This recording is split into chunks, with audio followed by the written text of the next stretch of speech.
শখের মুরগিগুলো কাঠমিস্ত্রির দোকানের ভেতরেই ডিম পাড়ছে। এমনকি কাজের মধ্যখানে তিনি দেখতে পান মোরগ মুরগিগুলো পুরো দোকানের এখানে সেখানে ছড়িয়ে ছিটিয়ে আছে, এমনকি তাদের ডিমগুলো। হঠাৎ এই দক্ষ অভিজ্ঞ কাঠমিস্ত্রির মাথায় আসলো, নিজের যোগ্যতা ব্যবহার করে এই মোরগ মুরগির জন্য খুব চমৎকার একটা ঘর বানিয়ে দিলে কেমন হয়। তাহলে তো তাদেরকে এভাবে যেখানে সেখানে ডিম পাড়তে হবে না।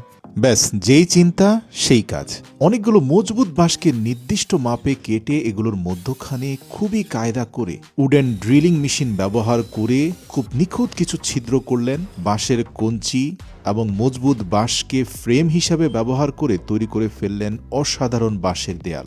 একজন দক্ষ, অভিজ্ঞ এবং সফল কাঠমিস্ত্রি হিসাবে তার কাছে থাকা অত্যন্ত এক্সপেন্সিভ এবং অত্যাধুনিক সব মেশিন ব্যবহার করে তিনি বাঁশের কঞ্চি এবং বাঁশ দিয়ে চমৎকার একটা মুরগির ঘর তিনি বানিয়ে ফেলেন। আপনারা দেখতে পাচ্ছেন যে দোতলা এই ঘরের একেবারে নিচতলার ফ্লোরটাও তিনি বাঁশের কঞ্চি দিয়ে তৈরি করেছেন।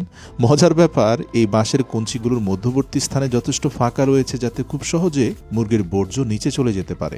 ইন্দোনেশিয়াতে আপনি যদি যান, সেখানে দেখতে পাবেন যে হাঁস মুরগির জন্য তৈরি করা তাদের ঘরগুলো এক একটি শৈল্পিক নিদর্শন। হাঁস মুরগির সুন্দর ঘর এবং তাদের চারণভূমি তৈরি করাটা তাদের ইতিহাস, ঐতিহ্য এবং সংস্কৃতির অংশ। এমনকি এটা নিয়ে তাদের অনেক সাহিত্য রয়েছে। আর এর জন্যই তাদের নিজেদের ঘরের থেকেও হাঁস মুরগির ঘরগুলো অনেক সুন্দর এবং চমৎকার হয়। আমাদের দেশে গ্রামে গঞ্জে হাঁস মুরগি যারা পালন করেন, অনেক ক্ষেত্রেই দেখা যায় যে এই হাঁস মুরগিগুলো ঘরের ভেতরে ঢুকে পড়ে, আপনার বাড়ির আঙ্গিনা নোংরা করে ফেলতে পারে। কিন্তু ইন্দোনেশিয়ার ব্যাপারটা একেবারে ভিন্ন।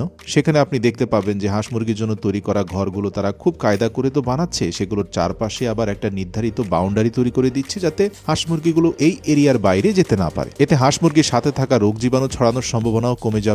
দেখতে পাচ্ছেন যে ঘরটার উপরি অংশে 4টা আলাদা দরজা তৈরি করা হলো যাতে সবগুলো মোরগ মুরগি খুব সহজে ফ্লেক্সিবল ভাবে এই দরজা দিয়ে বের হতে পারে। এমনকি উঠার জন্য আলাদা বাঁশের সিঁড়ি তৈরি করে দেওয়া হলো এবং স্যাঁতস্যাঁতে মাটিতে চলাচল করতে যেন মোরগ মুরগির কষ্ট না হয়, এজন্য সেখানে কয়েক কেজি কাঠের গুঁড়ো, ধানের চিটা ছিটিয়ে দেওয়া হলো। এছাড়াও খড়কে একত্রিত করে মুরগির ডিম পাড়ার জন্য নির্ধারিত স্থান তৈরি করে দেওয়া হলো।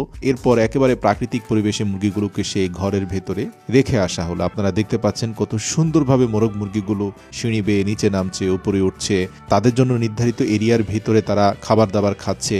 সেখানে আবার প্লাস্টিকের ড্রাম এবং টায়ার দিয়ে খুব সুন্দর করে একটা ওয়াটার বক্স এবং একটা ফিডিং বক্স তৈরি করা হলো, যেখান থেকে পানি এবং প্রয়োজনীয় খাবার দাবার তারা গ্রহণ করছে। এমনকি কয়েক সপ্তাহের মধ্যে মোরগ মুরগিগুলো যথেষ্ট ডিমও পেড়েছে। সত্যি এই দক্ষ কারিগরের প্রশংসা করতে হয়, যার হাতের স্পর্শে মুরগির ঘরটা একটা শৈল্পিক রূপ পেল। তো দর্শক, আপনাদেরকে জানিয়ে রাখি যে এই বাঁশের কঞ্চি ব্যবহার করে বিভিন্ন রকমের মুরগির ঘর বানানোর যে সংস্কৃতি, এটা ইন্দোনেশিয়াতে অনেক আগ থেকে আছে। আপনারা দেখবেন যে দেয়ালটা বাঁশের, ফ্লোরটা বাঁশের, এমনকি সেই ঘরে দরজা থাকে, জানালা থাকে।